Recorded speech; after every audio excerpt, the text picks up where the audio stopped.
Nanawagan ang ilang kaanak ng mga nawawalang sabungero sa DILG na dagdagan ang halaga ng patong sa ulo ng tinuturong mastermind sa krimen na si Charlie Atong Ang.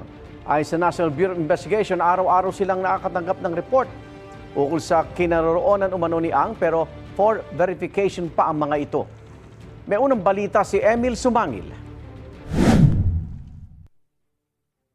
Aabot na sa 18 property ni Atong ang ni-raid ng pulisya at NBI sa loob ng 3 linggo. Mula nang ilabas ng korte ang mga warrant of arrest laban sa negosyante ayon sa DILG. Pero nananatiling at large ang itinuturong mastermind sa kaso ng mga nawawalang sabungero. Ang mga pamilya ng mga biktima hindi raw maiwasang magduda. Kung talagang huhulihin, mahuhuli yan. Napansin namin, parang pinaiikot na lang kami. Nasaan siya? Parang hindi pursigido yung mga kapulisan. Pinatay na nga nila yung mga pamilya namin, mga anak namin. Pati ba naman kami pahihirapan hanggang ngayon? Para sa whistleblower na si Dondon Patidongan na dating tauhan ni Atong Ang, posibleng nasa labas na ng bansa ang dati niyang amo. Pero may mga bahay daw si Ang sa mga exclusive subdivision sa Metro Manila. Maliban sa bahay, mga bahay ng anak niya. Mayroon pa dyan sa pinakamalaking bahay yan. Isa rin na pinagtaguan namin yan. Marami pa rin daw koneksyon si Ang hanggang ngayon. Kaya hindi anya imposibleng lulusot sa butas ng karayom ang warrant of arrest na magkakatid sa kanya sa kulungan. Nasa gobyerno rin lahat yan.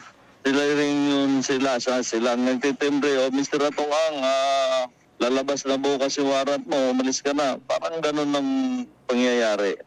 Pero sabi ng NBI, marami po tayong verify na information during the past days. We are receiving almost every day fresh information.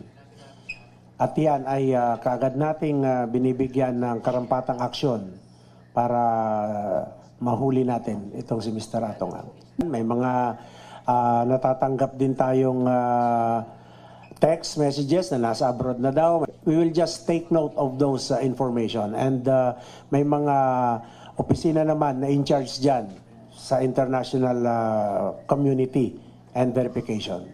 pakiusap ng mga pamilya ng missing sabongeros, dagdagan pa sana ng gobyerno ang 10 milyong pisong patong sa ulo ni Ang. Secretary John Vic Remulla, dagdagan nyo na ho kung doble, triple pa nito kasi baka pinapantayan lang ho ng ating suspect yung pabuya na to. Nananawagan ang pamilya ng mga nawawalang sabongero sa DOJ na i-update sana sila ng korte sa court hearing at mula sa probinsya, ilipat sa Metro Manila ang pagdinig ng mga kaso pati ang kustodiya ng mga akusado.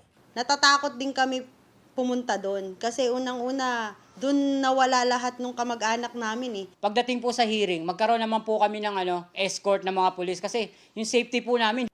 Aapela rin daw sila sa DOJ na kung pwedeng buksan sa media ang pagdinig ng kasong ito. Sinusubukan namin kunan ng pakayag ang DOJ at DILG. Binahagi naman ng BJMP ang mga larawan ng Santa Cruz District Jail, San Pablo City Jail Male Dormitory at Lipa City Jail Male Dormitory kung saan posibleng ikulong si Ang kung madarakip. Ito ang unang balita.